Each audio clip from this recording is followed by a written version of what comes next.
नमस्कार दोस्तों, मैं शरद अग्रवाल। स्वागत है आपका विनम गाइडेंस में। और आज के वीडियो में बात करने वाले हैं लेक ऑपेरॉन की।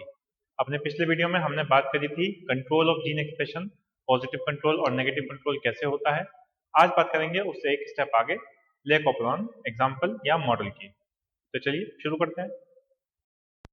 Subscribe to Vinam guidance and press the bell icon for getting latest updates.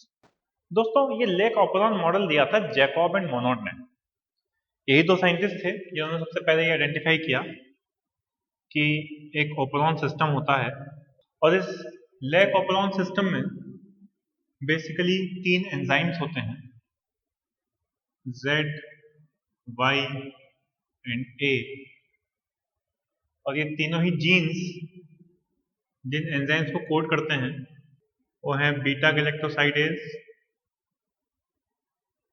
Galactoside परमीज और ट्रांस एसिटाइलेज। ये तीन एंजाइम्स होते हैं जो कोड होते हैं तीन जीन से, ZYA। और यहाँ पर इनका फंक्शन भी है। बीटा गैलेक्टोसाइडेज लैक्टोज को कन्वर्ट करता है ग्लूकोज और गैलेक्टोज में। गैलेक्टोसाइड परमीज लैक्टोज को सेल के अंदर इंपोर्ट करवाता है। और ट्रांसएसिटाइलेज ये एसिटाइल ग्रुप को ट्रांसफर करता है। पर इस एंजाइम का फंक्शन बहुत क्लियर नहीं है, अभी भी सर्च ऑनगोइंग है।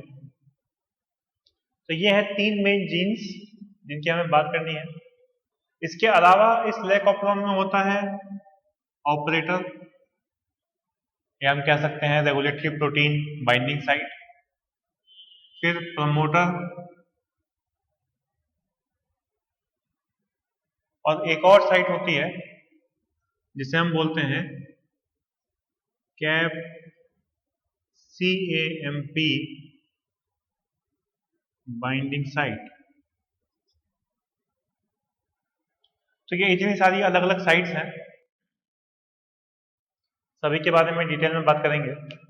सबसे पहला जो पॉइंट है वो ये है कि लेक ऑपेरॉन एक नेगेटिवली कंट्रोल्ड इंड्यूसिबल सिस्टम है। तो अगर आपको याद हो, मैंने नेगेटिवली कंट्रोल्ड इंड्यूसिबल सिस्टम में क्या बताया था कि एक रिप्रेसर होता है जो basically repressor protein binding site से बाइंड करके रखता है। और अगर ये रिप्रेसर RPBS यानी कि रिप्रेसर प्रोटीन बाइंडिंग साइट के साथ अटैच्ड है तो ऑब्वियसली प्रमोटर साइट पर कोई भी RNA पॉलीमरेज आकर के बाइंड नहीं कर पाएगा।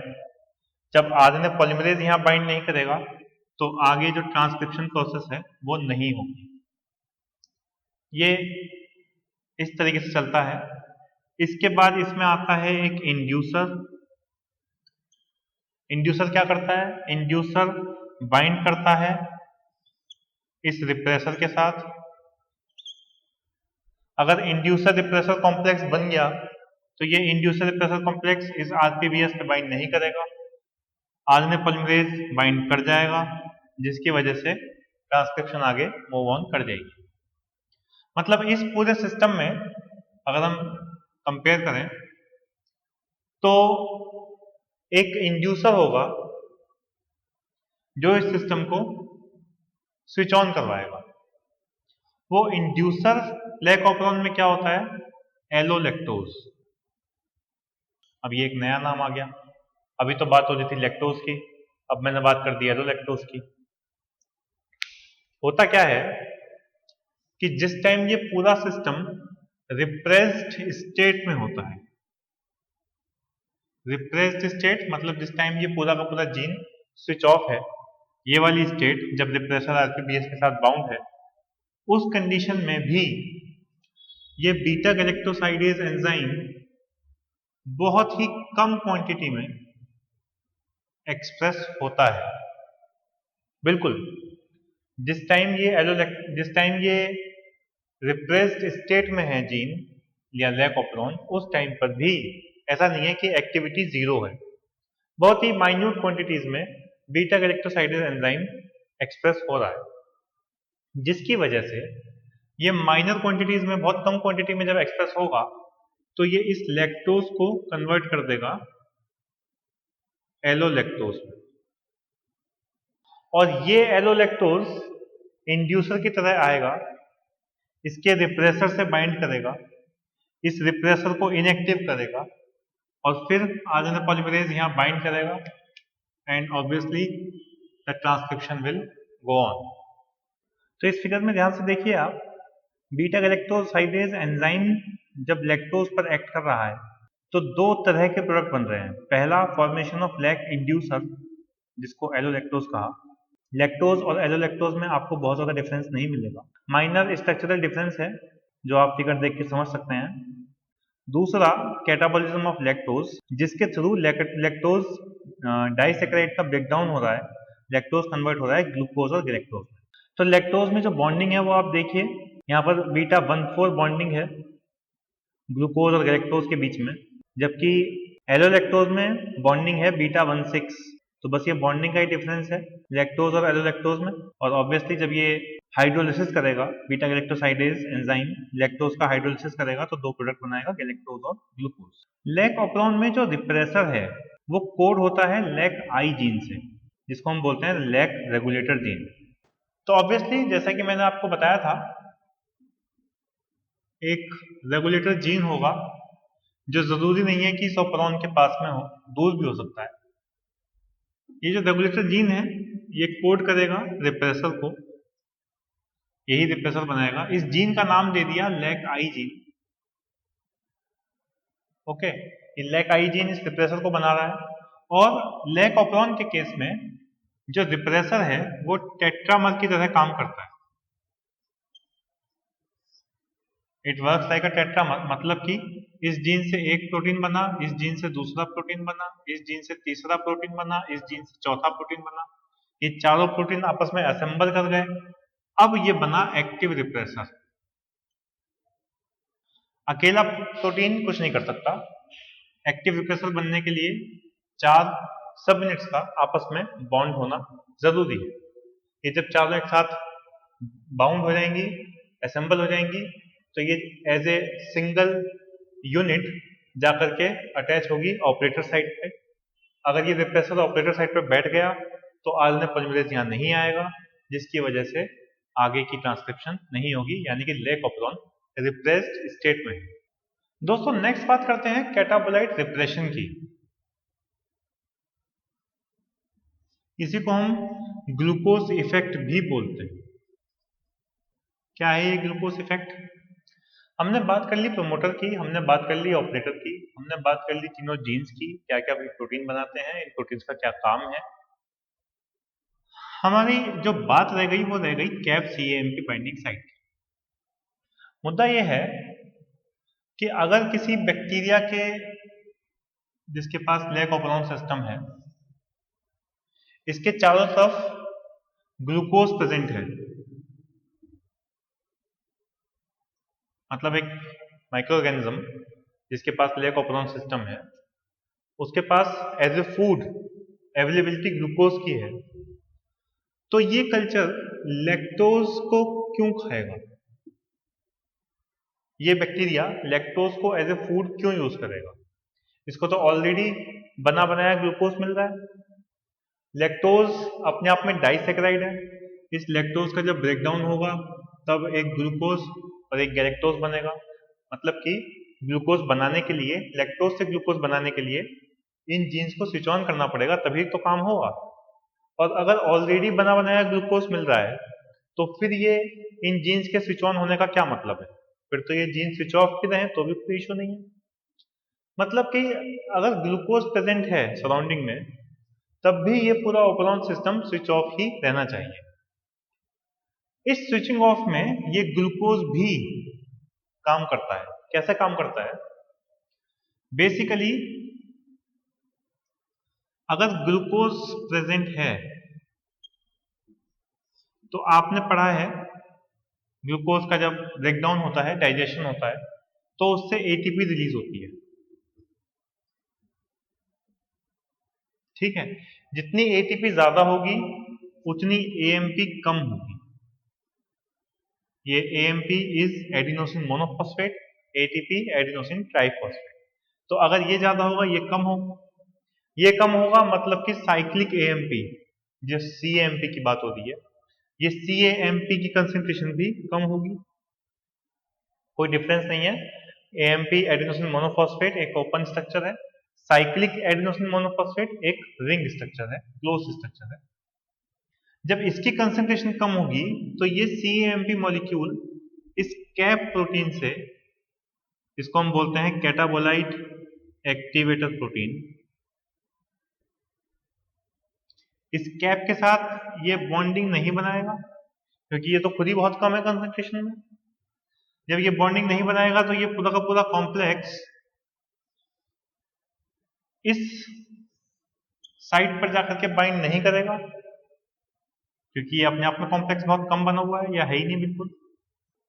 और जब ये कैप सीएमपी कॉम्प्लेक्स इससे बाइंड नहीं करेगा तो आरएनए पॉलीमरेज के ऊपर क्या इफेक्ट आएगा कि आरएनए पॉलीमरेज प्रमोटर के साथ टाइटली बाउंड नहीं करेगा। मतलब अगर ये बाइंड नहीं करा तो ये भी बाइंड नहीं किया, और अगर ये बाइंड कर गया, उल्टा लेके चलते हैं, मान लेते हैं सराउंडिंग में ग्लूकोज नहीं है, मतलब कि ग्लूकोज की कंसेंट्रेशन बहुत कम है, इसका मतलब एटीपी की कंसेंट्रेशन भी बहुत कम है क्योंकि अगर ग्लूकोज का डाइजेशन नहीं होगा तो एटीपी नहीं बनेगा।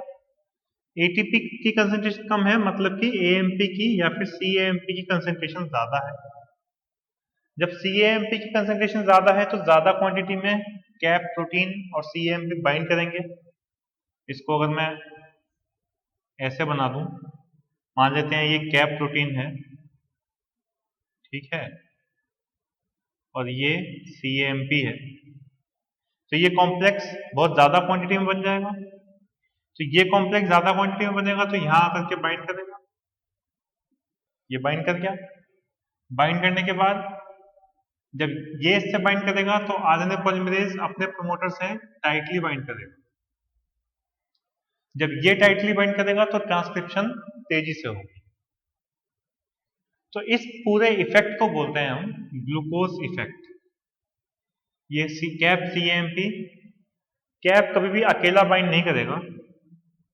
इस कैप के साथ ये भी दिक्कत है कि ये अकेला आकर के इससे बाइंड नहीं कर सकता, इसको अपनी बाइंडिंग के लिए सीएमपी की जरूरत है। सीएमपी कंसेंट्रेशन ग्लूकोज की कंसेंट्रेशन पे डिपेंड करेगी, इनवर्सली प्रोपोर्शनल है, अगर ये कम तो ये ज्यादा, ये ज्यादा तो ये कम। क्योंकि आपने अगर ग्लाइकोलिसिस साइकिल पढ़ी हो ठीक से, जब ग्लाइकोलिसिस ग्लूकोज से पायरुवेट बनता है तो एटीपी मॉलिक्यूल रिलीज होते हैं। तो ऑब्वियसली जितना ज्यादा ग्लूकोज उतना ज्यादा एटीपी, और जितना कम ग्लूकोज उतना ज्यादा एएमपी, साइक्लिक एडिनोसिन मोनोफॉस्फेट। इस साइक्लिक एडिनोसिन मोनोफॉस्फेट का स्ट्रक्चर आपके स्क्रीन पर है। जो सिंपल आपका एटीपी मॉलिक्यूल है उसमें से 2 फॉस्फेट निकल गए, बचा एएमपी एडिनोसिन मोनोफॉस्फेट, और ये मोनोफॉस्फेट जो है ये फिर से बॉन्डिंग बना रहा है थर्ड हाइड्रोक्सिल ग्रुप के साथ, थर्ड कार्बन के हाइड्रोक्सिल ग्रुप के साथ। तो इसलिए इस स्ट्रक्चर को हमने बोल दिया साइक्लिक एएमपी। तो दैट मीन्स कैप और सीएमपी कॉम्प्लेक्स जो है ये एक तरह का पॉजिटिव कंट्रोल मैकेनिज्म है लेक ऑपरॉन के लिए। इस कैप के बारे में एक चीज और ध्यान रखिए, ये कैप हमेशा डायमर की तरह रहता है, मतलब यहां पर बाइंड करेगा तो डायमर की तरह बाइंड करेगा, यहाँ पर सिंगल ही दिखा रखा है। अब ये मान के चलिए कि एक कैप जो है दिस इज डायमर, और एक मॉलिक्यूल है CAMP का। ये इस तरीके से होते नहीं है, ऐसा मत सोचना कि ऐसे एल शेप में 3 बॉल्स ही रखी हैं।